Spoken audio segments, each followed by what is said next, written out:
প্রথমবার আমরা by election আমরা এবার খেলতেছি। এই 5 বছরের ভিতরে 4 বছরের ভিতরে মেঘালয় রাজ্যে এর আগে 4টে বাই ইলেকশন হচ্ছে। উইলিয়ামনগর বাই ইলেকশন এনপিপি জিতছে, শেলসেরা বাই ইলেকশন এনপিপি জিতছে। ডক্টর ডন মরার পরে ওনার জায়গায় ইলেকশন হয়েছে, এনপিপি সাপোর্ট করছে ইউডিপি কে, ইউডিপি জিতছে। সুতুরা কন্ডেসাংমা 8,500 ভোটে জিতছে। শুধুমাত্র একটা সিটেই ডক্টর মুকুলের মেয়ে ডক্টর মুকুল শর্মা 8,000 ভোটে জিতছে জেনারেল ইলেকশনে, কিন্তু বাই ইলেকশনে দেখা গেছে মাত্র 3,000 ভোটে ওনার মেয়ে মিয়ানি শিরা জিতে। সারা মেঘালয় রাজ্যের মানুষের নজর এইবার রাজাবেলা সমষ্টির মানুষের উপরে, আমার কৌমের মানুষের উপরে, আমার জাতির মানুষের উপরে, যে এইবার রাজাবেলা সমষ্টির মানুষ কতটুকু রাজনীতি বোঝে এই বাই ইলেকশনে তার প্রমাণ হল। আজকে গারো ভাইয়েরা, তুলের মানুষ হোক, শেলসেলার মানুষ হোক, উইলিয়ামনগরের মানুষ হোক, সবাই বাই ইলেকশনের জন্যই অন্য কোনো পার্টিকে না দেখিয়ে সবাই মেজরিটি থেকে মেজরিটি ভোট দিয়ে এনপিপি তে ভোট দিছে। আজকে আল্লাহ না করুক এই বাই ইলেকশনে আমরা যদি ভুল করি, আমরা যদি এনপিপি তে ভোট না দেই, যদি এখানে কংগ্রেস যেতে বা অন্য কোনো পার্টি যেতে, তাহলে সত্যি সত্যি সারা মেঘালয়ের মানুষ মনে করবে যে আমরা রাজাবেলা সমষ্টির মানুষ, আমরা ভাইপারি অঞ্চলের মানুষ, আমরা রাজনীতি বুঝি না।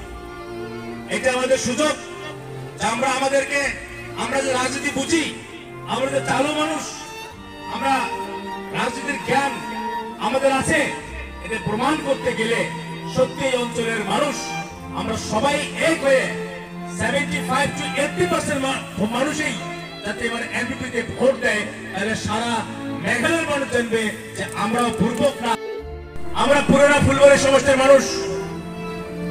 হাইটবাড়ি অঞ্চল যখনই আপনারা চাইছেন, যাকে চাইছেন তাকে আপনারা এমএলএ বানাচ্ছেন, যাকে চাইছেন আপনারা হারে দিচ্ছেন। এইবার আমি আপনাদের অনুরোধ করি, দয়া করি এইবার যদি হাইটবাড়ি থাকি, সারা অঞ্চলেই নিশ্চয় এনপিপি জেতার সম্ভাবনা আর জিতবে ইনশাআল্লাহ।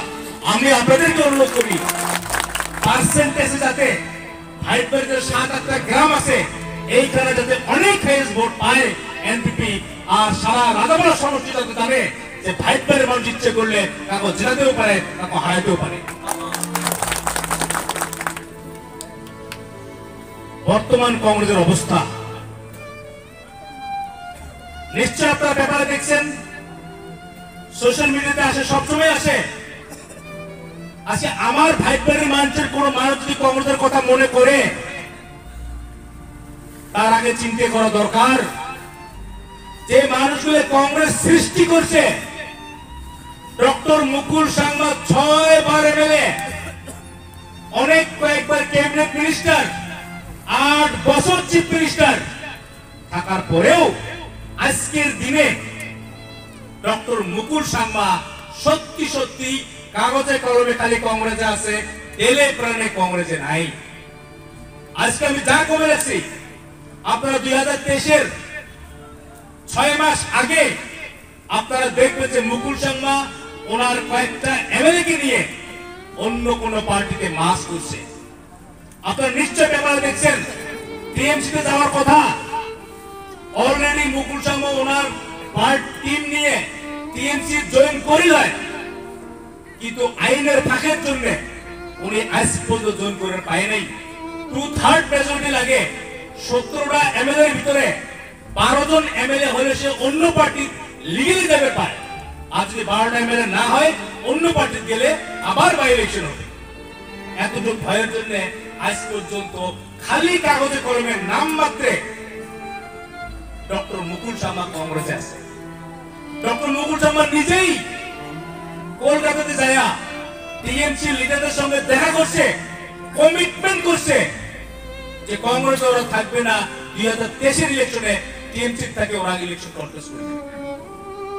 আজকে ডক্টর মুকুল শর্মার মতো মানুষ যে কংগ্রেসের চিফ, যাকে দেখি সারা গারো হিলসের মানুষ কংগ্রেসের সঙ্গে থাকে, যাকে দেখি খাসি জয়ন্তীর মানুষ কংগ্রেসে ভোট দিছিল, আজকে ওই ডক্টর মুকুল সাংমা কংগ্রেসে নাই। অত বড় মানুষ যদি কংগ্রেস ছাড়ি যায়, আমারই ভাইপুরি অঞ্চলের মানুষ, আমরা কি রাজনীতি বুঝি না? এরপরেও তো আমরা কোন মানুষ একটা মানুষের কংগ্রেসে ভোট দেওয়া চলে? পাঞ্জাবের চিফ মিনিস্টার অল্প কয়েকটা স্টেটে খালি কংগ্রেস গভর্নমেন্ট আছে। 2 সপ্তাহ 3 সপ্তাহ আগেই পাঞ্জাবের কংগ্রেসের চিফ মিনিস্টার, উনি চিফ মিনিস্টারই রিজাইন করছে। এখন নতুন পার্টি বানিয়ে পাঞ্জাবে ইলেকশন করবে। নিশ্চয় আমরা সারা ভারতবর্ষের রাজনীতি আমরা বোঝা দরকার। সোশ্যাল মিডিয়ার যুগ, সবাই ঘরে ঘরে টিভি আছে, সবাই আমরা খবর জানি যে বর্তমান এই সময়টা কংগ্রেসের ঢোকার নয়, এই সময়টা কংগ্রেস থেকে বাইরে অন্য পার্টি যাওয়া। এই সময় সত্যি আমার মানুষ যদি কংগ্রেসকে ভোট দেয়, আমি মনে করি আমি একটা মুসলমান এমএলএ হিসেবে, আজকে 57টা এমএলএর ভিতরে আমি একমাত্র মুসলিম এমএলএ, সব থেকে বেশি শরম মেঘালয় অ্যাসেম্বলিতে আমি পাবো। আমি এইবার শিলংয়ে আসার আগেই অনেক কয়েকটা খাসি এমএলএ, এনপিপির এমএলএ আসেন, ওনারা বলছে যে আজাদ যেহেতু বলছে ওনার বউকেই কোথায় মানুষ ভোট দিবে সিম্পেথিতে। আমি চ্যালেঞ্জ করছি আমার এই অঞ্চলের মানুষ, আমার জাতি, আমার কওমের মানুষ সবাই রাজনীতি বোঝে। আপনারা কোনোদিন মনে করেন না যেহেতু সরকার আছে, আর এই সরকারের এমন একজন মানুষ চিফ মিনিস্টার কনরাড সাংমা, সত্যি সত্যি আমার মনে হয় এর আগে এত সুন্দর একটা মানুষ মেঘালয় সরকারের চিফ মিনিস্টার কোনোদিন হয়নি। আমি বলছি যে কনরাড সাংমাকে সবাই ভালো পায়। এটা বাই ইলেকশন, আমাদের মানুষ দুর্ভোগ না, আমাদের মানুষ রাজনীতি বোঝে। আপনারা দেখবেন অনেক ভোট দিয়ে এবার এনপিপি কে রাজাবাড়া সমষ্টিতে জেতাবে বলে আমি চ্যালেঞ্জ করে আসছি। কালকে আল্লাহ না করুন আপনারা যদি ভোট কম দেন, কালকে আল্লাহ না করুন কোন পরিস্থিতির উপর ভিত্তি করি যদি এখানে এনপিপি হারিয়ে যায়, আপনারা তো এখানে থাকবেন। আমি শিলংয়ে যাওয়ার প্রয়োজন, আমি শিলংয়ে থাকি, বিভিন্ন কাজে আমি দৌড়াদৌড়ি করি। আমি সব খাসি এমএলএর সামনে, সব জয়ন্তী এমএলএর সামনে আমি আমার কওমের মানুষ রাজনীতি না করার জন্য একটা প্রণালিত হবে, আর আমি শরম পাবো। আপনারা কি চান যে একমাত্র এমএলএ আমি আপনাদের সমষ্টির এমএলএ না হলেও আমি আপনাদের জাতের এমএলএ, আমি আপনাদের কওমের এমএলএ, একমাত্র কওমের এমএলএ আমি কি শরম পাই মানুষের সঙ্গে? নিশ্চয়ই জিনিসটা আপনারা চান না। তাই আজকে আমি অনুরোধ করি, ভাই দয়া করি, আমরা নিশ্চয় রাজনীতি বুঝি, কোন সিম্পিতির কথা না। হাজার হাজার মানুষের ভবিষ্যৎ রাজনীতিকে নির্ভর করে। যাওয়ার 3.5 বছরে ফুলবাড়ি সমষ্টির যত কোটি টাকা আসছে, অনেক কয়েক কোটি টাকা কেন আসে? আমি খালি এমএলএ হওয়ার জন্য সেটা না, আমার মতনই যোগ্য একজন এমএলএ ছিল ডক্টর আজাদ জামান, এমবিবিএস ডক্টর আছেন, যোগ্য মানুষ আছেন, কেন কাজ করতে পারে নাই? ইংরেজিও জানে, হিম্মতও আছেন, কিন্তু আজকে দিন পর্যন্ত কেন নয়াগাঁও টু নলবের রাস্তা হয় নাই? আজকে দিনেও আপনারা ভালো ভালো খবর নেন যে রিপেয়ারিং তো করছে আমি করাইছি, এস্টিমেটটা যেটা পাঠিয়ে গেছে আজকে সেক্রেটারির কাছে আছে, আমি করাইছি। আজাদ জামান পারে নাই। আমি কই না উনি অযোগ্য মানুষ, উনি যোগ্য মানুষ ছিল, ভালো মানুষ ছিল, কিন্তু সরকারের না থাকার জন্যই ডক্টর আজাদ জামানের মতো মানুষ সত্যি সত্যি মন চাইলে কিছু করার ওনার ক্ষমতা হয় নাই। অত যোগ্য মানুষ আপনাদের কিছু করতে পারে নাই। আমি কই না আজাদ জামানের বউ কিরকম আমার আইডিয়া নাই, মানুষ যেটা কয়। আজ পর্যন্ত আমি তো একই ভাষা এখানে আমাদের, আমি বলে আপনারা বোঝেন, আপনারা বলে আমি বুঝি। এইখানে যদি আমি পরিপূরক হওয়ার প্রয়োজন হয়, মেঘালয় অ্যাসেম্বলির 59টা এমএলএ, 58টা এমএলএ, কেউ খাসি, কেউ গারো, কেউ জৈন্তিয়া, সব শিক্ষিত মানুষ, প্রফেসর, ডক্টর, অ্যাডভোকেটস, সব আইএস অফিসার বসে থাকে। ওই জায়গাতে কথা কওয়ার মতো মানুষ যোগ্য যদি না থাকে, সত্যি সত্যি আপনাদের কোনো কাজ হবে না। তাও যদি এরকম মনে হয় যে বাইরে আমরা যাক ভোট দেই 2023 তো কংগ্রেসের সম্ভাবনা আছে। আপনারা জানেন কংগ্রেসের হাল কি? ডক্টর মুকুল থাকবেন না কংগ্রেস, আর কংগ্রেস থাকে নাকি? সত্যি আমরা বোঝা দরকার।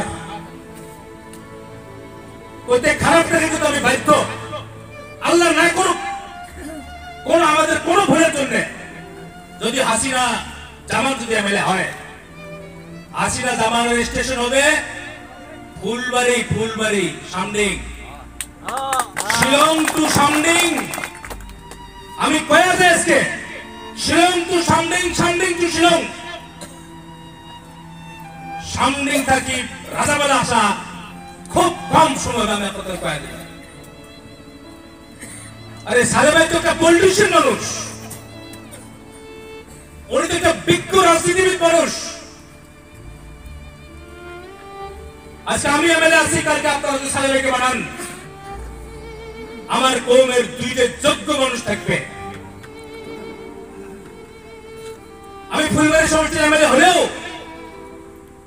যখনই আমি কোনো অ্যাসেম্বলিতে কোনো কথা কই, খালি ফুলবাড়ির সমষ্টির জন্য আমি কই না, আমি আমার জাতের জন্য কই, আমি নন ট্রাইবেলের জন্য কই। আমি তো কোনো মাস্টারের কথা বলছি, টিচারের কথা বলছি। টিচার কি খালি ফুলবাড়িতে আছে না এখানেও আছে? সারা মেঘালয়ের কথা আমি কই।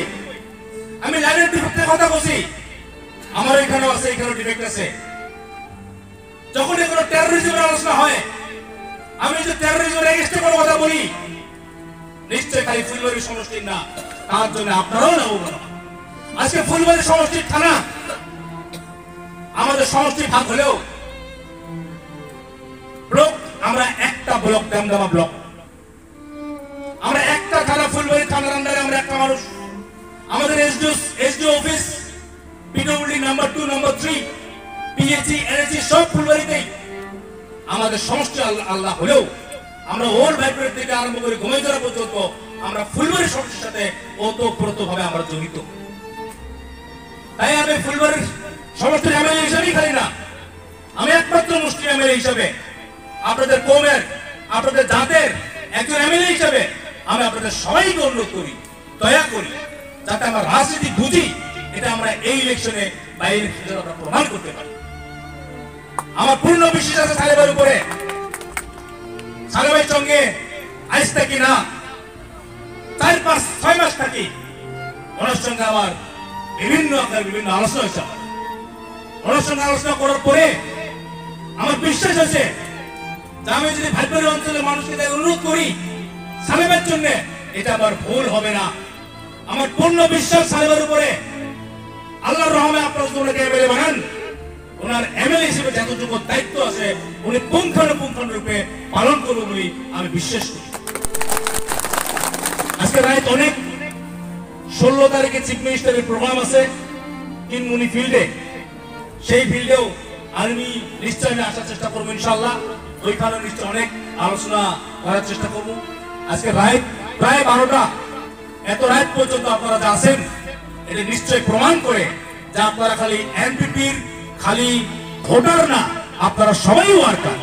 আমি আজকে অনুরোধ করি আপনাদের সবাইকে, দয়া করি এই কয়েকটা দিন মাত্র, 16-17টা দিন আপনাদের কাছে আছে, আপনারা দয়া করি নিজের আত্মীয় স্বজনকে, নিজের বন্ধু বান্ধবকে, নিজের গ্রামবাসীকে সবাইকে অনুরোধ করেন যে এই বাই ইলেকশনে আমরা সরকারের সঙ্গে আছি, আমরা কংগ্রেস সাংবাদিকের সঙ্গে আছি, আমরা সবাই মিলে এই বাই ইলেকশনে এনপিপির ছবি কিতাবে আমরা ভোট দিব বলে আমি আশা করি।